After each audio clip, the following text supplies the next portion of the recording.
നമസ്കാരം. Meet the leaders പ്രോഗ്രാമിലേക്ക് സ്വാഗതം.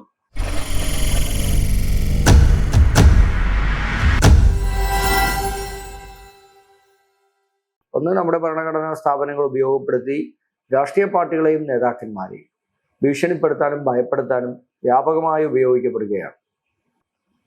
ജനങ്ങൾക്കിടയിൽ ഉണ്ടാകുന്ന അസഹിഷ്ണുത അത് വോട്ട് ബാങ്കാക്കി മാറ്റാൻ വേണ്ടിയിട്ടുള്ള ഒരു വലിയ ശ്രമം BJP നേരത്തെയും ചെയ്യുന്നുണ്ട്. ലാൻഡ് അക്വസിഷൻ നടപടികൾ പൂർത്തീകരിക്കണമെന്നുണ്ടെങ്കിൽ സംസ്ഥാന സർക്കാർ അതിന് ഫണ്ട് മുടക്കണം. ആ ഫണ്ട് സർക്കാരിന്റെ കയ്യിൽ ഇല്ലാത്തത് കൊണ്ടാണ് ഈ പദ്ധതികളുടെ കാലതാമസം ഉണ്ടാകുന്നത്. ബ്രഹ്മപുരത്തെ മാലിന്യ പ്രശ്നം ഈ 1 വർഷക്കാലം കഴിഞ്ഞിട്ടും അത് സമയബന്ധിതമായി പൂർത്തീകരിക്കുന്നതിന് വേണ്ടിയിട്ടുള്ള നടപടികൾ കൊച്ചിൻ കോർപ്പറേഷൻ സ്വീകരിക്കാൻ കഴിഞ്ഞിട്ടില്ല. കേന്ദ്ര സർക്കാരിന്റെ സമീപനം കോർപ്പറേറ്റുകൾക്ക് അനുകൂലമായ സമീപനമാണ്, സാധാരണക്കാർക്ക് അനുകൂലമായ സമീപനമല്ല. നമ്മുടെ നാട്ടിലെ തൊഴിലന്വേഷിക്കുന്ന ചെറുപ്പക്കാർക്ക് തൊഴിൽ ലഭിക്കാവുന്ന സാഹചര്യങ്ങൾ ഉണ്ടായിട്ട് പോലും അത് ഉപയോഗപ്പെടുത്താതിരിക്കുന്നത് സർക്കാരിന്റെ കഴിവുകേടാണ് എന്ന് പറയേണ്ടി വരും.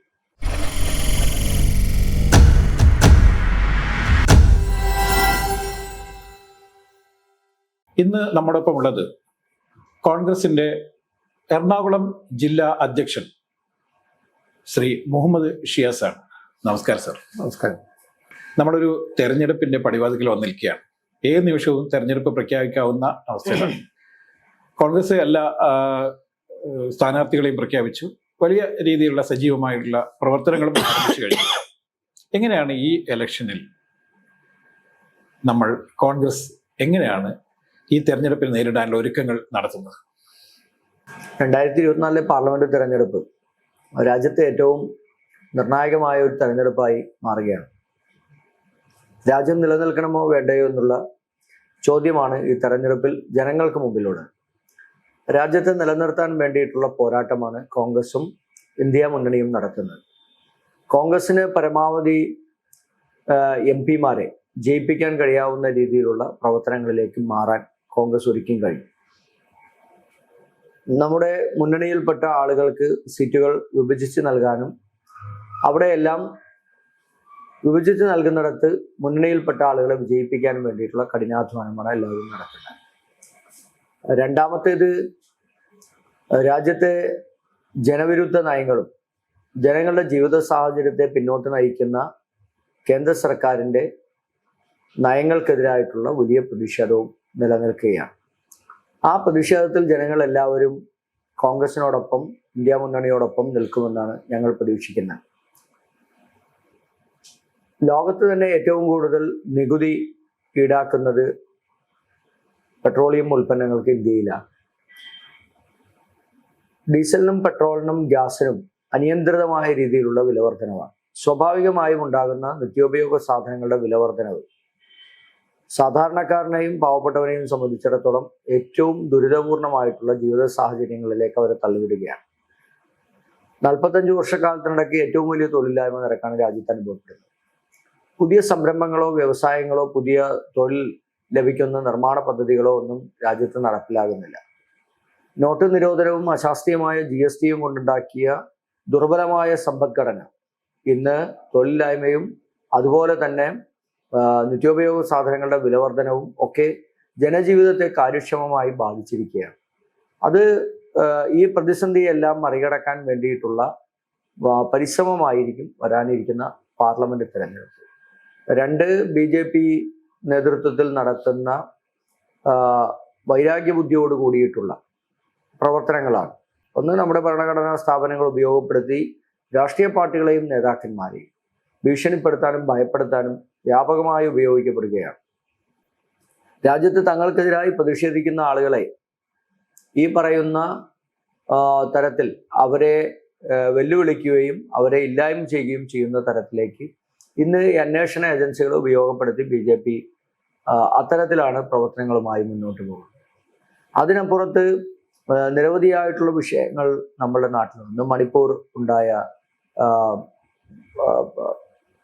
വലിയ അക്രമങ്ങൾ, ജാതിയുടെയും മതത്തിൻ്റെയും പേരിൽ ആളുകളെ തമ്മിലടിപ്പിച്ച് അവരെ കൊലപ്പെടുത്തുന്ന ഒരു രാഷ്ട്രീയത്തിലേക്ക് ആ ജനങ്ങൾക്കിടയിൽ ഉണ്ടാകുന്ന അസഹിഷ്ണുത അത് വോട്ട് ബാങ്കാക്കി മാറ്റാൻ വേണ്ടിയിട്ടുള്ള ഒരു വലിയ ശ്രമം BJP നേരത്തെയും ചെയ്യുന്നുണ്ട്. സ്വാഭാവികമായും ഹിന്ദു മുസ്ലിം അല്ലെങ്കിൽ മസ്ജിദ്, മന്ദിർ ഇത്തരത്തിലുള്ള മുദ്രാവാക്യം ഉയർത്തിയാണ് BJPയുടെ വളർച്ച എന്ന് പറയുന്നത്. ഇതുകൊണ്ടൊന്നും രാജ്യത്തൊരു വികസനവും ഉണ്ടാകുന്നില്ല, രാജ്യത്തൊരു സഹിഷ്ണുത ഉണ്ടാകുന്നില്ല, രാജ്യത്തിൻ്റെ വളർച്ചയെ ഇതൊന്നും ബാധിക്കുന്നുമില്ല.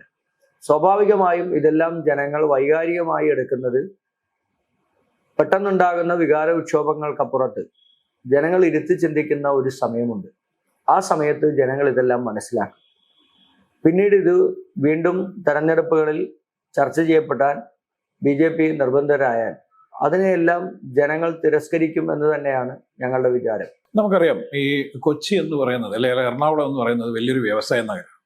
മറ്റ് മണ്ഡലങ്ങളെയൊക്കെ വെച്ച് നോക്കുമ്പോൾ വലിയ പ്രാധാന്യം കൂടിയുള്ള മണ്ഡലം കൂടിയാണിത്. അപ്പോൾ ഇവിടെ വികസനം തന്നെ പറഞ്ഞുകൊണ്ടാണോ വോട്ട് ചോദിക്കാൻ പോകുന്നത്? കൊച്ചിയെ സംബന്ധിച്ചിടത്തോളം ഒരു വലിയ കുതിക്കുന്ന ഒരു നഗരമായി കൊച്ചി മാറിക്കൊണ്ടിരിക്കുകയാണ്. നമുക്ക് വേണമെങ്കിൽ ഒരു മെട്രോപൊളിറ്റൻ സിറ്റിയായി വരും നാളുകളിൽ മാറ്റാൻ കഴിയാവുന്ന ഒരു നഗരമാണ് കൊച്ചി. കൊച്ചിയുടെ വികസന പദ്ധതികളും പരിപാടികളും അത് സമയബന്ധിതമായി പൂർത്തീകരിക്കാനും അതിൽ ഏറ്റവും കൂടുതൽ അടിസ്ഥാന സൗകര്യ വികസന പ്രവർത്തനങ്ങൾക്കും മുൻതൂക്കം നൽകാനും കഴിഞ്ഞില്ലെങ്കിൽ നമുക്ക് ഈ നഗരത്തെ ഈ പറയുന്നത് പോലെ അതിൻ്റെ വികസന പ്രവർത്തനങ്ങളോടൊപ്പം മുന്നോട്ട് കൊണ്ടുപോകാൻ കഴിയില്ല. അത്തരത്തിൽ വിഭാവനം ചെയ്യുന്ന തരത്തിലേക്ക് കൊച്ചിയുടെ വികസന പദ്ധതികളെ മാറ്റിയെടുക്കാൻ വേണ്ടിയിട്ടുള്ള ശ്രമമാണ് ഐക്യജനാധിപത്യ മുന്നണിയുടെ നേതൃത്വത്തിൽ നടക്കുന്നത്. കഴിഞ്ഞ 5 വർഷക്കാലം ശ്രീ ഹൈബി ഈഡൻ MP ആയിരുന്ന സമയത്ത് വളരെ ഫലപ്രദമായ രീതിയിൽ അത് അദ്ദേഹത്തിന് ചെയ്യാൻ സാധിച്ചിട്ടുണ്ട്. ഒന്ന് നമ്മുടെ കോസ്റ്റൽ ബെൽറ്റാണ്. നമ്മുടെ കൊച്ചി, വൈപ്പിൻ, പറവൂർ ഒരു കോസ്റ്റൽ ബെൽറ്റ് ഉണ്ട് നമ്മൾ. രണ്ടാമത്തേത് നമ്മുടെ തൃക്കാക്കര എന്ന് പറയുമ്പോൾ നമ്മുടെ IT ഹബ്ബാണ്, തൃപ്പൂണിത്തുറ, അതുപോലെ തന്നെ കളമശ്ശേരിയും ഇൻഡസ്ട്രിയുമായി ബന്ധപ്പെട്ട് കിടക്കുന്ന പ്രദേശങ്ങളാണ്. ലക്ഷക്കണക്കിന് ആളുകളാണ് ഓരോ ദിവസവും കൊച്ചിയിലേക്ക് വരികയും പോവുകയും ചെയ്യുന്നത്. സ്വാഭാവികമായും അവർക്ക് സുഗമമായി എത്താനും ഇവിടെ ചെലവഴിക്കാനും ഒരു ബുദ്ധിമുട്ടില്ലാത്ത രീതിയിൽ ചെലവഴിക്കാൻ കഴിയാവുന്ന രീതിയിലേക്ക് അവർക്ക് മാറേണ്ടതുണ്ട്. അതിന് നമ്മുടെ അടിസ്ഥാന സൗകര്യ വികസന പ്രവർത്തനങ്ങൾ ഏറ്റവും പ്രധാനപ്പെട്ട ഒന്നാണ്. ഒന്ന് നമ്മുടെ കുടിവെള്ളം ഏറ്റവും പ്രധാനപ്പെട്ട ഒന്ന്. രണ്ടാമത്തേത് നമ്മുടെ ശുചീകരണം, മാലിന്യ സംസ്കരണം ഇന്ന് ഏറ്റവും വലിയൊരു പ്രശ്നമായി കൊച്ചിയിൽ മാറുകയാണ്. കൊച്ചിൻ കോർപ്പറേഷന്റെ നേതൃത്വത്തിൽ നമ്മുടെ സമീപ പ്രദേശങ്ങളിൽ ഈ പാർലമെന്റ് നിയോജകമണ്ഡലത്തിലെ തന്നെ വിവിധ പഞ്ചായത്തുകളും മുനിസിപ്പാലിറ്റികളും ഉൾപ്പെടെയുള്ള സ്ഥലങ്ങളിലെ മാലിന്യം കൊണ്ടുപോകുന്നത് ബ്രഹ്മപുരത്തേക്കാണ്. ബ്രഹ്മപുരം ഇന്നും ഒരു വലിയ പ്രശ്നമായി കഴിഞ്ഞ ഇതേ സമയത്ത് ബ്രഹ്മപുരം കത്തി കൊച്ചി മൊത്തം പുകപടലത്തിൽ ജീവിക്കുകയായിരുന്നു. തീർച്ചയായും അതിനൊരു പരിഹാരം ഉണ്ടാക്കാൻ വേണ്ടി കഴിഞ്ഞിട്ടില്ല. തീർച്ചയായിട്ടും കഴിഞ്ഞ ഇതേ സമയത്താണ് ബ്രഹ്മപുരം 14 ദിവസക്കാലം തുടർച്ചയായി നിന്ന് കത്തുന്നത്. ടൺ കണക്കിന് പ്ലാസ്റ്റിക് മാലിന്യങ്ങളാണ്, ഹോസ്പിറ്റൽ വേസ്റ്റ് ആണ് അന്ന് കത്തുപിടിക്കപ്പെട്ടത്. അത് ഒരു ആസൂത്രിതമായിട്ടുള്ള ഒരു ശ്രമത്തിന്റെ ഭാഗമായിട്ടാണ് അന്ന് ആ തീപിടുത്തം ഉണ്ടായത്. കരാറ് കൊടുത്ത ഈ പ്ലാസ്റ്റിക് മാലിന്യങ്ങൾ ഉൾപ്പെടെയുള്ള മാലിന്യങ്ങൾ അവിടെ നിന്ന് നീക്കം ചെയ്യാനായി കരാറ് കൊടുത്ത കമ്പനി അത് വേർതിരിച്ചു വെച്ച സ്ഥലങ്ങളിൽ മുഴുവൻ ആസൂത്രിതമായി തീപിടിപ്പിക്കുകയായിരുന്നു. മാർക്സിസ്റ്റ് കമ്മ്യൂണിസ്റ്റ് പാർട്ടിക്ക് വേണ്ടപ്പെട്ട വൈക്കം വിശ്വൻ എന്ന് പറയുന്ന LDFന്റെ കൺവീനർ ആയിരുന്ന വൈക്കം വിശ്വന്റെ മകളും മരുമകനും ഉൾപ്പെടുന്ന കമ്പനിക്കാണ്, സോൺട എന്ന് പറയുന്ന ഒരു കമ്പനിക്കാണ് അത് കരാറ് കൊടുത്തത്. കോടാനുകോടി രൂപയുടെ കരാറ്, ആ കരാറ് യാതൊരു മാനദണ്ഡവുമില്ലാതെ പ്രവർത്തന പരിചയമില്ലാത്ത ഈ കമ്പനിക്ക് കൊടുത്ത് അവർ സ്വാഭാവികമായും അവരുടെ പ്രവർത്തനങ്ങൾ അവസാനിക്കുന്നതിന് മുന്നോടിയായി ഈ പറയുന്ന RDX ആക്കി വച്ചിരിക്കുന്ന ഈ പ്ലാസ്റ്റിക് മാലിന്യം മറ്റു സ്ഥലങ്ങളിലേക്ക് നീക്കം ചെയ്യാതെ അവിടെ തന്നെ വെച്ച് അത് ആസൂത്രമായി കത്തിക്കുകയായിരുന്നു. 14 ദിവസക്കാലം ഈ നാട്ടിൽ ജനങ്ങൾ ഈ പ്ലാസ്റ്റിക് മാലിന്യത്തിന്റെ വായു ശ്വസിച്ചാണ് കഴിഞ്ഞത്. ഗുരുതരമായിട്ടുള്ള ആരോഗ്യ പ്രതിസന്ധികളാണ് വരാനിരിക്കുന്ന നാളുകളിൽ ഉണ്ടാകാൻ പോകുന്നത്. ബ്രഹ്മപുരത്തെ മാലിന്യ പ്രശ്നം ഈ 1 വർഷക്കാലം കഴിഞ്ഞിട്ടും അത് സമയബന്ധിതമായി പൂർത്തീകരിക്കുന്നതിന് വേണ്ടിയിട്ടുള്ള നടപടികൾ കൊച്ചിൻ കോർപ്പറേഷൻ സ്വീകരിക്കാൻ കഴിഞ്ഞിട്ടില്ല. മാർക്സിസ്റ്റ് കമ്മ്യൂണിസ്റ്റ് പാർട്ടി എന്നും കോർപ്പറേഷന്റെ ഭരണം കിട്ടുമ്പോൾ ഈ ബ്രഹ്മപുരത്തെ ഈ മാലിന്യ പ്രശ്നത്തെ അവർ കൈകാര്യം ചെയ്യുന്നത് സാമ്പത്തിക ലാഭത്തിന് വേണ്ടിയിട്ടാണ്. അത് വീണ്ടും അവർ തുടർന്നു കൊണ്ടുപോവുകയാണ്. അപ്പോൾ നമ്മളുടെ അടിസ്ഥാന സൗകര്യ പ്രവർത്തനങ്ങളിൽ ഒന്നും മാലിന്യ പ്രശ്നം ഒരു ഗുരുതരമായ പ്രശ്നമാണ്, അത് പരിഹരിക്കപ്പെടണം. അതുപോലെ നമ്മുടെ റോഡുകൾ, നമ്മുടെ ആ റോഡുകൾക്ക് അനുയോജ്യമായിട്ടുള്ള പാലങ്ങൾ, ഇതെല്ലാം നമുക്ക് സമയബന്ധിതമായി പൂർത്തീകരിക്കാം. നഗരത്തിലേക്ക് വന്നാൽ വലിയ തിരക്കുകളില്ലാതെ നഗരത്തിലേക്ക് വരാനും പോകാനും കഴിയാവുന്ന ഇടങ്ങളാക്കി കൊച്ചിയെ മാറ്റുന്നതിന് വേണ്ടിയിട്ടുള്ള വലിയ പദ്ധതികൾ UDF-ന്റെ കാലഘട്ടത്തിൽ വിഭാവനം ചെയ്ത മെട്രോ പോലുള്ള വലിയ കോടാനുകോടി രൂപയുടെ പദ്ധതി. അപ്പൊ കൊച്ചി മെട്രോ റെയിൽ ലിമിറ്റഡുമായി ബന്ധപ്പെട്ട് നമ്മൾ വാട്ടർ മെട്രോ, ജലപാത വളരെ ഫലപ്രദമായി ഉപയോഗപ്പെടുത്താനുള്ള ശ്രമം നടത്തുന്നു. അതുപോലെ തന്നെ കൊച്ചി മെട്രോയുടെ റീച്ചുകൾ, സെക്കൻഡ് റീച്ചും തേർഡ് റീച്ചും, നമുക്കിപ്പോൾ കാക്കനാട്ടേക്കുള്ള റീച്ച്. അപ്പൊ ഉമ്മൻചാണ്ടി 2016 അധികാരത്തിൽ നിന്ന് പോകുന്നതിന് മുമ്പ് ആലുവ മുതൽ മഹാരാജാസ് കോളേജ് വരെയുള്ള മെട്രോയുടെ നിർമ്മാണ പ്രവർത്തനങ്ങൾ 99% പൂർത്തീകരിച്ചതിന് ശേഷമാണ് പോയത്. അതിനുശേഷം 10 വർഷക്കാലത്തിനപ്പുറം കൊച്ചി മെട്രോ കഴിഞ്ഞ ദിവസമാണ് തൃപ്പൂണിത്തുറ റെയിൽവേ സ്റ്റേഷൻ SN പൂർത്തീകരിക്കുന്നത്. അപ്പൊ എത്ര യഥാർത്ഥത്തിൽ പേട്ട വരെ ഉണ്ടായിരുന്നു, പിന്നീട് അങ്ങോട്ട് മാറ്റി. അത് മുമ്പായി ഇത് തൃപ്പൂണിത്തുറയിലേക്ക് സെക്കൻഡ് റീച്ച് വരുന്നതിന് മുമ്പായി തേർഡ് റീച്ച് കാക്കര ഇൻഫോ പാർക്കിലേക്ക് പോകുന്നതിന് വേണ്ടിയിട്ടുള്ള ഭരണാനുമതി കേന്ദ്ര സർക്കാരിൽ നിന്ന് ലഭിക്കുന്നതിന് വേണ്ടി അന്നേ മുതൽ പ്രവർത്തനം ആരംഭിച്ചതാണ്. പക്ഷെ അതും ഇപ്പോഴും അതിന്റെ നിർമ്മാണ പ്രവർത്തനങ്ങൾ പോലും ഇന്ന് കൃത്യമായി തുടങ്ങാൻ ഈ സർക്കാരിന് സാധിച്ചിട്ടില്ല. അപ്പൊ നമ്മുടെ അടിസ്ഥാന സൗകര്യ വികസന പ്രവർത്തനങ്ങൾ മെല്ലെപ്പോക്കുണ്ടാകുന്നത് ഈ നാട്ടിലേക്ക്, കൊച്ചിയിലേക്ക് വരുന്ന ജനങ്ങളെ സംബന്ധിച്ചിടത്തോളം അവർക്കൊരു അസ്വസ്ഥത ഉണ്ടാകാനുള്ള ഒരു സാഹചര്യം ഉണ്ടാകും. ഇതിലൊരു ആരോപണം വരുന്നത് ഈ കൊച്ചി, അതായത് നമ്മുടെ കലൂരിൽ നിന്ന് തൊട്ടിട്ട് കലൂർ സ്റ്റേഡിയം തൊട്ടുള്ള കാക്കനാട് വരെയുള്ള ഈ പ്രോജക്റ്റിൽ കേന്ദ്ര സർക്കാരിന് എടുക്കുന്ന ഈ പദ്ധതി കൃത്യമായി വാങ്ങിയെടുക്കുന്നതിൽ MPയുടെ ഭാഗത്ത് നിന്ന് വീഴ്ച പറ്റി എന്നുള്ള വലിയൊരു ആരോപണം ഉണ്ടായിരുന്നു. എങ്ങനെയാണ് അതിനെ കാണുന്നത്? കലൂർ സ്റ്റേഡിയം മുതൽ തൃക്കാക്കര ഇൻഫോ പാർക്ക് വരെയുള്ള മെട്രോയുടെ മൂന്നാം ഘട്ട നിർമ്മാണ പ്രവർത്തനങ്ങൾക്ക് അനുമതി വാങ്ങുന്നതിന് വേണ്ടി സർക്കാരാണ് സത്യത്തിൽ അതിൻ്റെ ഫയലുകൾ മുഴുവൻ കേന്ദ്ര സർക്കാരിൽ സമർപ്പിച്ച് അതിനുള്ള ഭരണാനുമതി വാങ്ങാൻ വേണ്ടിയിട്ടുള്ള നടപടിക്രമങ്ങൾ സ്വീകരിക്കേണ്ടത്.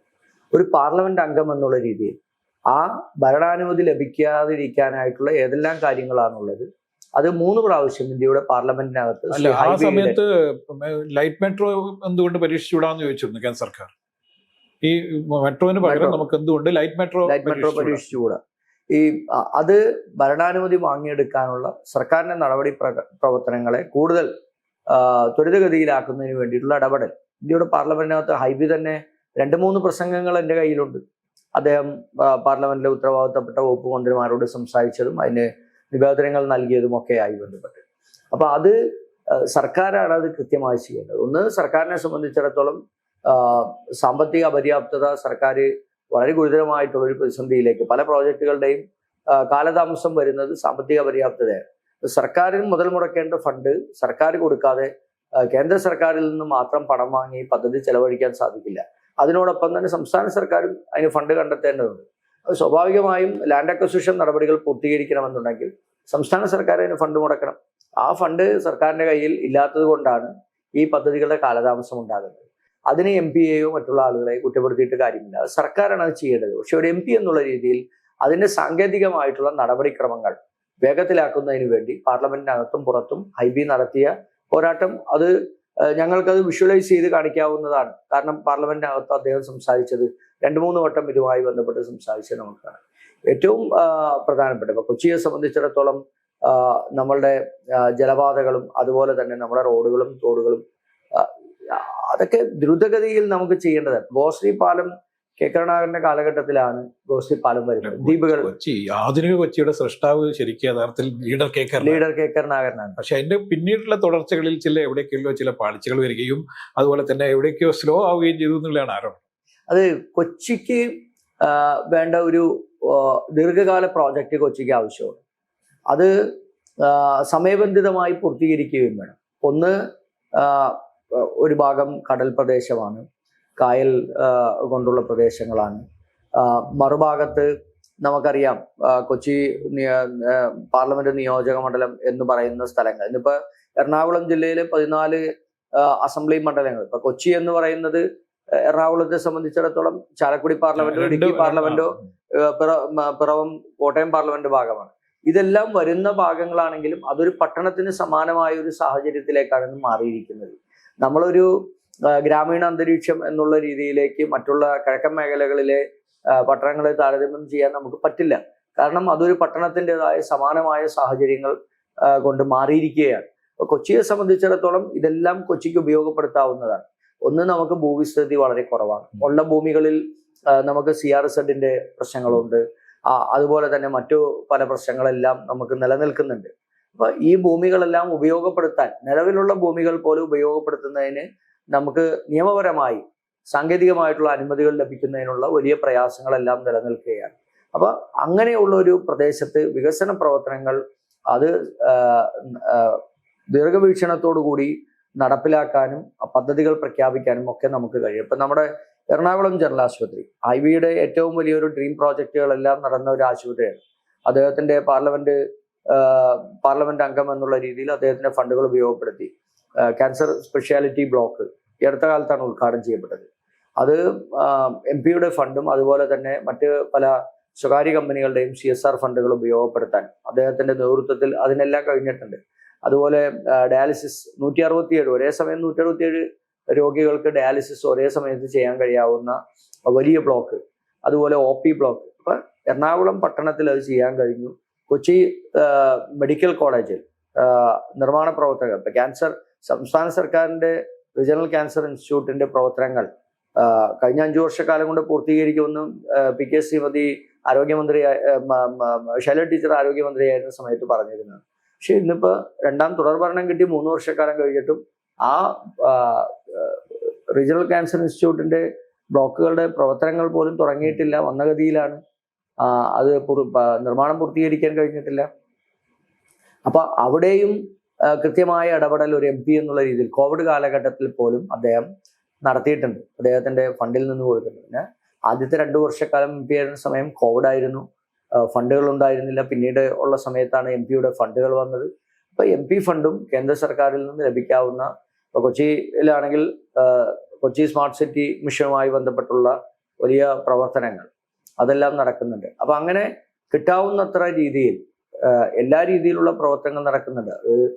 നമ്മുടെ സൗത്ത് നോർത്ത് റെയിൽവേ സ്റ്റേഷനുകൾ, റെയിൽവേയുടെ കാര്യത്തിലാണെങ്കിലും പൊന്നുരുന്തി റെയിൽവേ യാർഡിന്റെ കാര്യത്തിലാണെങ്കിലും എല്ലാ കാര്യങ്ങളിലും, പാത ഇരട്ടിപ്പിക്കലിന്റെ കാര്യത്തിലാണെങ്കിലും കൃത്യമായി പാർലമെന്റിനകത്ത് അത് ഇടപെടാനും കാര്യങ്ങൾക്കെല്ലാം ഈ റെയിൽവേ വികസനം പറയുന്ന സമയത്ത് ഈ ഓൾഡ് റെയിൽവേ സ്റ്റേഷൻ പൈതൃക റെയിൽവേ സ്റ്റേഷനാക്കി മാറ്റും എന്ന് പറഞ്ഞുകൊണ്ട് KV തോമസ് ഇവിടെ കേന്ദ്രമന്ത്രി ആയിരിക്കും, ഇവിടുത്തെ MP ഒക്കെ ആയിരിക്കുന്ന സമയത്താണ് ഈ പ്രൊജക്ട് വലിയ രീതിയിൽ പോയത്. പക്ഷെ പിന്നീട് അതിനുള്ള യാതൊരു നീക്കങ്ങളും കണ്ടില്ല. യഥാർത്ഥത്തിൽ കൊച്ചിയുടെ ഒരു പൈതൃകം കൂടിയാണ് കാത്തു സൂക്ഷിക്കേണ്ടിയിരുന്നതാണ്. ആ ബിൽഡിങ്ങുകളൊക്കെ സംരക്ഷിക്കുകയും അതൊരു പൈതൃക റെയിൽവേ സ്റ്റേഷനാക്കി മാറ്റി അത് വിദ്യാർത്ഥികൾക്ക് കൂടി പഠിക്കേണ്ടത്. മഹാത്മാഗാന്ധി വന്നിറങ്ങിയ റെയിൽവേ സ്റ്റേഷനാണ്. പക്ഷെ ഇന്ന് അത് കാട് പിടിച്ച് ആർക്കും അങ്ങോട്ട് കയറാൻ പോലും പറ്റാത്ത അവസ്ഥയിലാണ്. എന്തുകൊണ്ടാണ് ഇത്തരം പ്രവർത്തനങ്ങൾക്കൊന്നും ഒരു പ്രാധാന്യം MP എന്നുള്ളത് നൽകാൻ? സ്വാഭാവികമായും അതിനു വേണ്ടിയിട്ടുള്ള നടപടിക്രമങ്ങളെല്ലാം നമ്മൾ പൂർത്തീകരിച്ചിട്ടുണ്ട്. അത് MP എന്നുള്ള രീതിയിൽ ഹൈവേയുടെ കൃത്യമായ ഇടപെടൽ അക്കാര്യങ്ങളിലുണ്ട്. സ്വാഭാവികമായും കേന്ദ്ര സർക്കാരിൽ നിന്ന് അത്തരത്തിലുള്ള പദ്ധതികൾക്ക് ഫണ്ട് അനുവദിക്കുന്നതും അത് ആ പൈതൃക പദ്ധതികൾ അത് നിലനിർത്താനുള്ള നടപടികൾ സ്വീകരിക്കേണ്ടതും കേന്ദ്ര സർക്കാരാണ്. സ്വാഭാവികമായും കോൺഗ്രസ് ഭരിക്കുന്ന സംസ്ഥാനങ്ങളിൽ കോൺഗ്രസ് MP-മാരായിട്ടുള്ള ആളുകളോട് സ്വാഭാവികമായിട്ടും ഈ സർക്കാരുകൾ BJP-യുടെ സർക്കാരിന്റെ സമീപനം എന്താണെന്നുള്ളത് നമുക്ക് നന്നായി അറിയാം. അതൊരു പ്രധാനപ്പെട്ട ഘടകമാണ്. ഫണ്ട് അനുവദിക്കാത്തത് തന്നെയാണ്. ബാക്കിയുള്ള എല്ലാ കാര്യങ്ങളിലും കൃത്യമായ ഇടപെടൽ നടത്തിയിട്ടുണ്ട്. അതിനു വേണ്ടിയിട്ടുള്ള നടപടിക്രമം. അതുപോലെ തന്നെ നോർത്ത് സൗത്ത് റെയിൽവേ സ്റ്റേഷൻ ഇന്ന് സ്വകാര്യവൽക്കരണത്തിന്റെ പാതയിലാണ് റെയിൽവേ സ്വകാര്യവൽക്കരണത്തിന് റെയിൽവേയുടെ കോടാനുകോടി രൂപയുടെ ഭൂമികൾ ഇന്ന് സ്വകാര്യ കമ്പനികൾക്ക്, സ്വകാര്യ വ്യക്തികൾക്ക് പതിച്ചു കൊടുക്കാനുള്ള ഒരു വലിയ ശ്രമം നടത്തുന്നുണ്ട്. ഇപ്പം നമ്മുടെ പോർട്ടുകളും അതുപോലെ തന്നെ നമ്മുടെ പ്രമുഖങ്ങളും റെയിൽവേ നമ്മുടെ വിമാനത്താവളങ്ങളും എല്ലാം ഇന്ന് അദാനിക്കും അംബാനിക്കും എല്ലാവർക്കും കൊടുക്കുകയാണ്. അപ്പൊ അതുപോലെ തന്നെയാണ് റെയിൽവേ സ്റ്റേഷനുകളും. Railway station, south railway station, north railway station ഒക്കെ വലിയ പദ്ധതികളാണ്. 300 കോടി രൂപയുടെ പദ്ധതികളാണ് വരാനിരിക്കുന്നത്. ഈ ഭൂമികൾ കണ്ടിട്ടാണ് ഈ ആളുകൾ മുഴുവൻ ഇറങ്ങിത്തിരിച്ചിരിക്കുന്നത്. അവിടെയൊക്കെ കേന്ദ്ര സർക്കാരിന്റെ സമീപനം കോർപ്പറേറ്റുകൾക്ക് അനുകൂലമായ സമീപനമാണ്, സാധാരണക്കാർക്ക് അനുകൂലമായ സമീപനമല്ല. അപ്പൊ സർക്കാരിന്റെ കൈവശമുള്ള ഭൂമികൾ അത് തങ്ങൾക്ക് ഇഷ്ടമുള്ള തങ്ങളുടെ താല്പര്യക്കാർക്ക് തീരെഴുതി കൊടുക്കാൻ വേണ്ടിയുള്ള സമീപനം സ്വീകരിക്കുക. രാജ്യത്തെ ലോകത്ത് തന്നെ ഏറ്റവും വലിയ തൊഴിൽദാതാവാണ് ഇന്ത്യൻ റെയിൽവേ. ആ റെയിൽവേ ഇന്ന് ആളുകൾക്ക് തൊഴിൽ കൊടുക്കാതെ റെയിൽവേ മുഴുവൻ പ്രൈവറ്റൈസ് ചെയ്യേണ്ട ഒരു സാഹചര്യത്തിലേക്ക് ഇന്ന് മാറിയിരിക്കുകയാണ്. സൗത്തിൽ അത്ര ആ രീതിയിൽ കാര്യക്ഷമമായി, പക്ഷേ നോർത്തിൽ വളരെ കൃത്യമായി റെയിൽവേ സ്വകാര്യവൽക്കരണത്തിന്റെ അതിതീവ്രമായിട്ടുള്ള പാതയിലാണ്. ഇതൊക്കെ സൂചിപ്പിക്കുന്നത് സാധാരണക്കാരന് പ്രാപ്യമായിരുന്ന നമ്മുടെ സഞ്ചാര സ്വാതന്ത്ര്യത്തെ പോലും ഹനിക്കുന്ന രീതിയിൽ, അല്ലെങ്കിൽ അവർക്ക് സഞ്ചരിക്കാൻ കഴിയാത്ത രീതിയിൽ അമിതമായ കൂലിയും നിരക്കും കൊടുത്ത് സഞ്ചരിക്കാനുള്ള സാഹചര്യത്തിലേക്ക് നാട് നടന്നു നീങ്ങുന്നു എന്നുള്ള ഇപ്പം ഹൈബീഡന്റെ മണ്ഡലത്തിൽ അല്ലെങ്കിൽ പോലും ഇപ്പം ഈ ജില്ലയുടെ കോൺഗ്രസ് അധ്യക്ഷൻ എന്നുള്ള നിലയിൽ ആലുവ റെയിൽവേ സ്റ്റേഷന്റെ സ്ഥിതി വളരെ ദയനീയമാണ്. അങ്കമാലി റെയിൽവേ സ്റ്റേഷന്റെ അതിനേക്കാൾ ദയനീയമാണ്. നിരവധിയായ യാത്രക്കാർ വന്നിറങ്ങുകയൊക്കെ ചെയ്യുന്ന 2 റെയിൽവേ സ്റ്റേഷനുകളാണിത്. ഇത്തരം റെയിൽവേ സ്റ്റേഷനുകളുടെ വികസനത്തിന് വേണ്ടിയിട്ട്, അതായത് ചാലക്കുടിയിലെ എംപിയും വളരെ ക്രിയാത്മകമായി ഇടപെട്ടില്ല എന്നുള്ള വലിയ പരാതിയുണ്ട്. പാർലമെന്റ് അംഗങ്ങളുടെ ഇടപെടലല്ല ഇതിനകത്ത് ഏറ്റവും വലിയ പ്രശ്നം. അവരുടെ ഇടപെടൽ വളരെ കൃത്യമാണ്. ഇപ്പൊ ശബരിപാതയ്ക്ക് വേണ്ടി നമ്മൾ എത്രയോ കാലങ്ങളായി ഇടപെടുന്നുണ്ട്. ആളുകൾക്ക് പണം കൊടുക്കാൻ സാധിക്കുന്നില്ല. ആളുകൾക്ക് ആ ഭൂമി സ്ഥലം ഏറ്റെടുത്ത് വിജ്ഞാപനം വന്നതുകൊണ്ട് ആ ഭൂമി കൈമാറ്റം ചെയ്യാൻ സാധിക്കുന്നില്ല. വലിയ പ്രശ്നമാണ്. എന്നാൽ ഭൂമി ഏറ്റെടുത്ത നിർമ്മാണ പ്രവർത്തനങ്ങൾ ആരംഭിക്കാൻ വേണ്ടിയിട്ടുള്ള ഒരു നടപടിക്രമങ്ങളും അതിന്റെ ഭാഗമായി നടക്കുന്നില്ല. ഓരോ റെയിൽവേ ബഡ്ജറ്റിലും നമ്മൾ ഇതിനു വേണ്ടിയിട്ടുള്ള വലിയ പ്രതീക്ഷകളോടുകൂടി നിൽക്കുമ്പോൾ അത് ചെയ്യാനും അതിനുവേണ്ടി പണം മുടക്കാനും കേന്ദ്ര സർക്കാർ തയ്യാറാകാതിരിക്കുന്നത് അത് ഒരു നാടിനോടും ജനങ്ങളോടുള്ള വെല്ലുവിളിയാണ്. ഇപ്പൊ ആലുവ റെയിൽവേ സ്റ്റേഷന്റെ കാര്യം, ആലുവ നമ്മുടെ ഈ പറയുന്ന മൂന്നാർ, നമ്മുടെ ഇടുക്കിയുടെ ഒരു ഗേറ്റ് കൂടിയാണ്, ഒരു കണക്ടിവിറ്റിയാണ്. സ്വാഭാവികമായും നമ്മുടെ ഹൈറേഞ്ച് മേഖലകളിൽ പോകുന്ന ആളുകളും അവർക്ക് വന്നിറങ്ങാൻ കഴിയാവുന്ന ഒരു റെയിൽവേ സ്റ്റേഷനാണ് ആലുവ. ഏറ്റവും കൂടുതൽ തിരക്കുള്ള റെയിൽവേ സ്റ്റേഷനായ ആലുവ ഈ കാലഘട്ടങ്ങളിൽ മാറിയിട്ടുണ്ട്. സ്വാഭാവികമായും ആ റെയിൽവേ സ്റ്റേഷന്റെ വികസനത്തിന് വേണ്ടിയിട്ടുള്ള നടപടിക്രമങ്ങൾ നമ്മൾ എത്രയോ കാലഘട്ടമായി ഒരു MP എന്നുള്ള രീതിയിൽ ശ്രീ ബെന്നി ബെഹനാൻ, അതുപോലെ തന്നെ നമ്മുടെ മറ്റ് MP-മാർ അവരവരുടെ നിയോജക മണ്ഡലങ്ങളിൽ ഇത്തരത്തിലുള്ള പദ്ധതികളെ കുറിച്ച് കൃത്യമായി എഴുതി കൊടുത്ത് പറയുമെങ്കിലും ഇതിനോടെല്ലാം വിവേചനപരമായിട്ടുള്ള തീരുമാനമാണ് കേന്ദ്ര സർക്കാരിന്റെ ഭാഗത്തു നിന്നുണ്ടാകുന്നത്. സ്വാഭാവികമായും അവർക്ക് MP-മാരോ അല്ലെങ്കിൽ മറ്റുള്ള MLA-മാരോ ഇല്ലാത്ത സ്ഥലങ്ങളിലേക്ക് എന്തിനാണ് ഇത്തരത്തിലുള്ള ഫണ്ടുകൾ ചെലവഴിക്കപ്പെടുന്നത് എന്നുള്ള സ്വാഭാവികമായിട്ടുള്ള അവരുടെ വിവേചനപരമായിട്ടുള്ള ഒരു ചോദ്യം, അത് ഒരു ജനാധിപത്യ ക്രമത്തിൽ നല്ലതല്ല. അത് അത്തരത്തിലാണ് അവരുടെ പ്രവർത്തനങ്ങൾ ഉണ്ടാകുന്നത്. സ്വാഭാവികമായും ജനങ്ങൾക്കിടയിൽ പ്രതിഷേധങ്ങൾ ഇതുകൊണ്ടുണ്ടാകും. നിലവിലുള്ള പാർലമെന്റ് അംഗങ്ങളുടെ ഇടപെടൽ കൊണ്ടുള്ള കാര്യങ്ങളല്ല. അവരുടെ ഇടപെടൽ ഫലപ്രദമാണ്. പക്ഷെ അത് ചെയ്യേണ്ട അധികാരികൾ, സർക്കാരുകൾ അത് ചെയ്യാതിരിക്കുന്നത് സ്വാഭാവികമായും അവർ കൂടി പ്രതിഷേധത്തിനിടയാക്കുന്ന ഒരു സാഹചര്യം ഉണ്ടാക്കും. നമ്മുടെ എറണാകുളത്തിന്റെ വികസനം എന്ന് പറയുന്നത് നമുക്കറിയാം, പോർട്ട്, അതുപോലെ തന്നെ ഷിപ്പ് യാർഡ്, FACT, പിന്നെ BPCL പോലുള്ള. BPCL പ്രൈവറ്റൈസ് ചെയ്യാൻ വേണ്ടി തീരുമാനിച്ചിരിക്കുന്നു. അതിന്റെ നടപടിക്രമങ്ങളുമായിട്ട് സർക്കാർ പോകാം. അവർക്ക് കൃത്യമായ ഒരു കച്ചവടത്തിന് പ്രതീക്ഷിക്കുന്ന അത്രയും പണം കിട്ടാത്തതുകൊണ്ടാണ് ഇടപാട് പൂർണ്ണമായും പൂർത്തിയാക്കാത്തത്.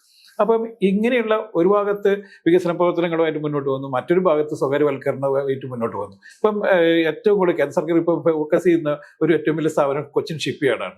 ഇപ്പൊ കൊച്ചിൻ ഷിപ്പ് യാർഡ് കഴിഞ്ഞ് കഴിഞ്ഞാൽ ചിലപ്പോൾ ഏറ്റവും കൂടുതൽ ഭൂമിയുള്ളത് FACT ആണ്. FACTന്റെ അവസ്ഥ ഇപ്പോൾ അറിയാം, വളരെ മോശമാണ്. എറണാകുളത്തിന്റെ വികസനത്തിന്റെ തുടക്കം എന്ന് പറയുന്ന FACT ആണല്ലോ, നമ്മൾ പറയാതെ അറിയാം. അപ്പൊ ഇത്തരത്തിലുള്ള ഒരു മൂവ്മെന്റ് കൂടി നടക്കുന്നുണ്ട്. ഇതിനെതിരെ, അതായത് ഹൈബീഡിന്റെ കാര്യമല്ല വരുന്നത്, ജില്ലാ കോൺഗ്രസ് അധ്യക്ഷൻ എന്നുള്ള രീതിയിലുള്ള ഒരു എന്താണ് അഭിപ്രായം?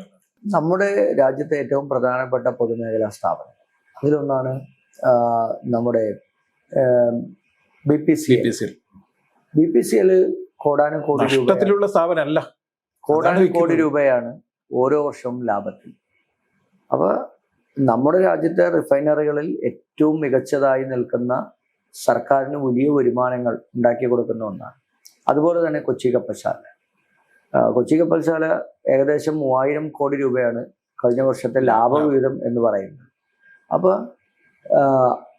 നമ്മുടെ മുൻകാലങ്ങളിൽ നമ്മൾക്ക് ഏറ്റവും അഭിമാനകരമായിട്ടുള്ള ഒന്നായിരുന്നു FACT, HIL, HMT ഇതുപോലുള്ള സ്ഥാപനങ്ങൾ. ഇന്ന് ഈ പൊതുമേഖലാ സ്ഥാപനങ്ങളെല്ലാം അടച്ചുപൂട്ടലിന്റെയും അതുപോലെ തന്നെ തൊഴിലാളികളുടെ എണ്ണക്കുറവ് കൊണ്ടും അത് ശ്വാസം നിലച്ചു പോകുന്ന ഒരു അന്തരീക്ഷത്തിലേക്ക് മാറിയിരിക്കുകയാണ്.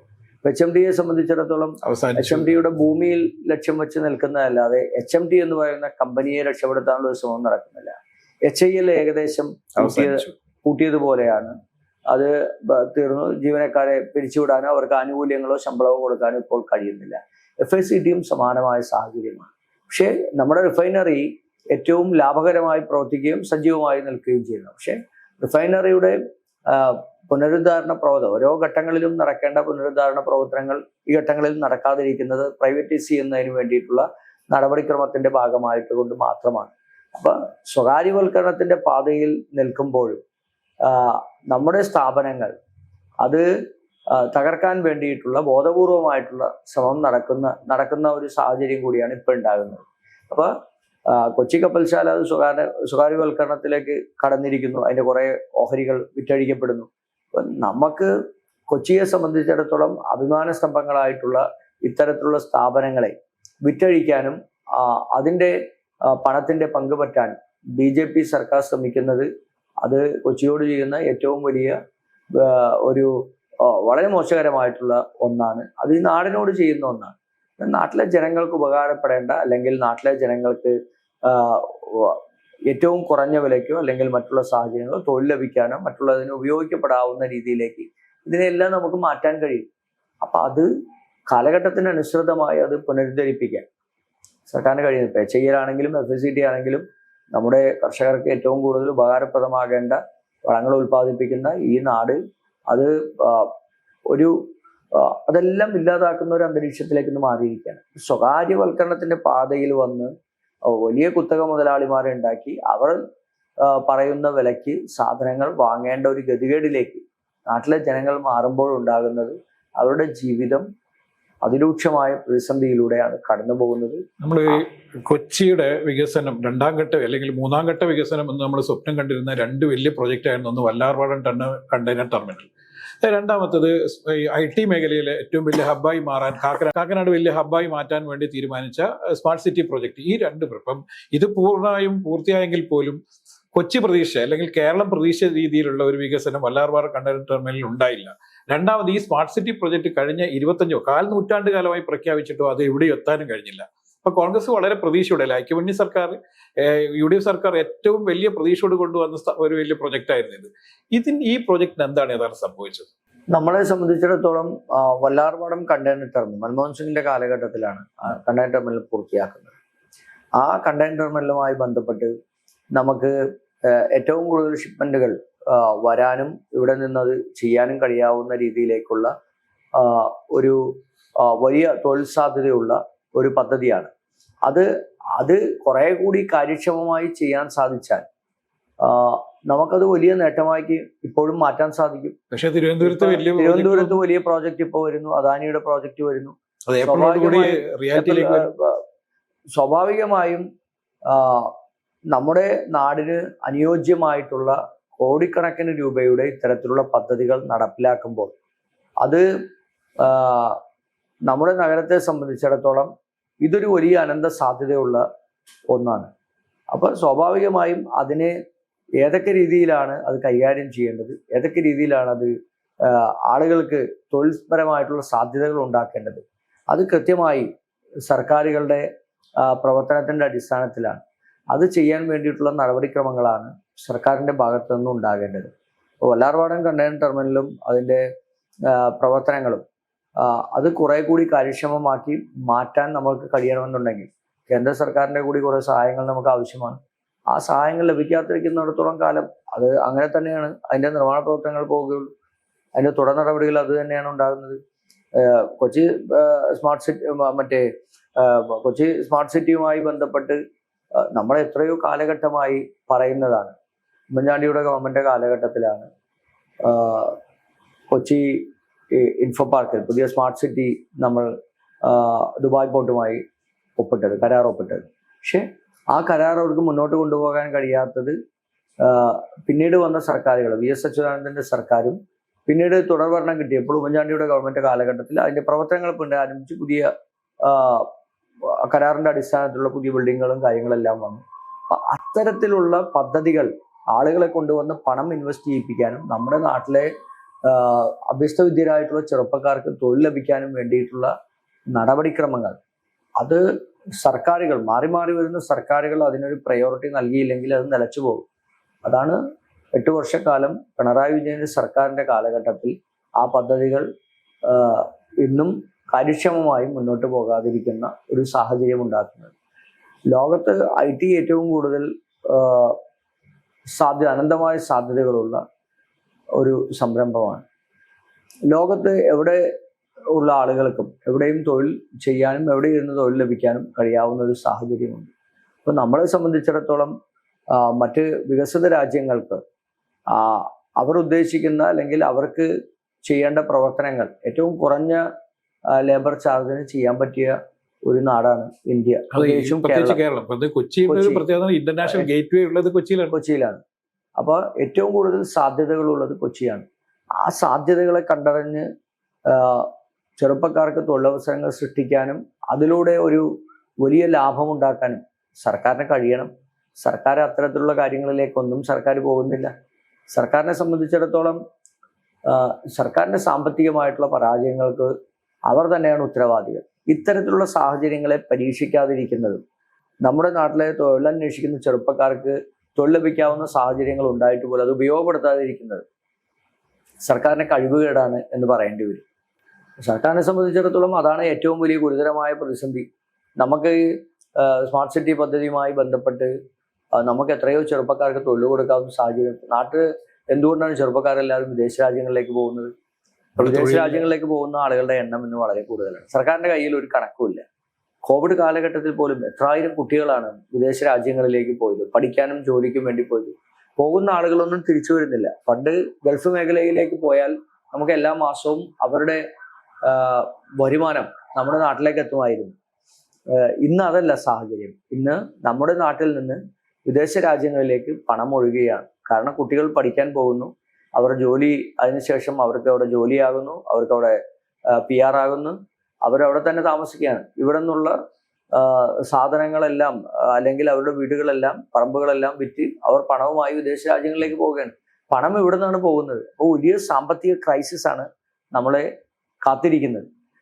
സ്വാഭാവികമായും മറ്റു കാലങ്ങളിൽ നിന്ന് വ്യത്യസ്തമായി നാട്ടിലേക്ക് പണം വരാതിരിക്കുന്ന ഒരു സാഹചര്യം ഉണ്ടായാൽ നമ്മുടെ എക്കണോമി എന്ന് പറയുന്നത് ഇത്തരത്തിൽ സൃഷ്ടിക്കപ്പെട്ടിട്ടുള്ള എക്കണോമിയാണ്. വിദേശ രാജ്യങ്ങളിലേക്കും അതുപോലെ തന്നെ അറബ് നാടുകളിലേക്കും പോയ ആളുകൾ അവരുടെ വരുമാനം നമ്മുടെ നാട്ടിൽ കൊണ്ടുവന്ന് ചെയ്യുന്ന ബിസിനസ്സുകളും അവരുടെ ആ റൊട്ടേഷനാണ് നമ്മളെ സംബന്ധിച്ചിടത്തോളം. അത് നിന്നു പോകുന്നത് നമുക്ക് വലിയ പ്രതിസന്ധിയാണ്. അതാണ് ഈ നിർമ്മാണ പ്രവർത്തനങ്ങൾ നടക്കാതിരിക്കുന്നത്, തൊഴിലില്ലാതിരിക്കുന്നത്, അല്ലെങ്കിൽ മറ്റ് ബിസിനസ്സുകൾ നടക്കാതിരിക്കുന്നത്. അതൊരു വലിയ പ്രതിസന്ധിയാണ്. വരാനിരിക്കുന്ന നാളുകളിൽ സർക്കാരിന്റെ നയപരമായിട്ടുള്ള തീരുമാനങ്ങളും ഇടപെടലും ഉണ്ടാകാതിരിക്കുമ്പോൾ ഇത് കൂടുതൽ ക്രൈസിസിലേക്ക് മാറും എന്നുള്ളത് തന്നെയാണ്.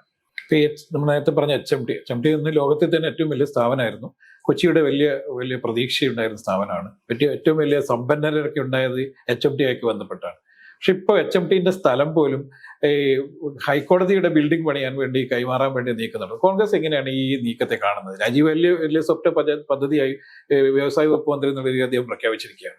അദ്ദേഹത്തിന്റെ മണ്ഡലം കൂടിയാണ് ഈ കളമശ്ശേരി. അപ്പൊ കളമശ്ശേരി വലിയ ടൗൺഷിപ്പാക്കി മാറ്റിയെടുക്കും എന്നാണ് പുള്ളി ഇതിലൂടെ പറയുന്നത്. അല്ല, ഇതിനു മുമ്പും HMTയുടെ ഭൂമി VSന്റെ കാലഘട്ടത്തിലാണ് ബ്ലൂ സ്റ്റാർ റിയൽറ്റേഴ്സ് എന്ന് പറയുന്ന ഒരു സ്വകാര്യ കമ്പനിക്ക് ഭൂമി വിൽപ്പനയ്ക്ക് കൊടുത്തത്.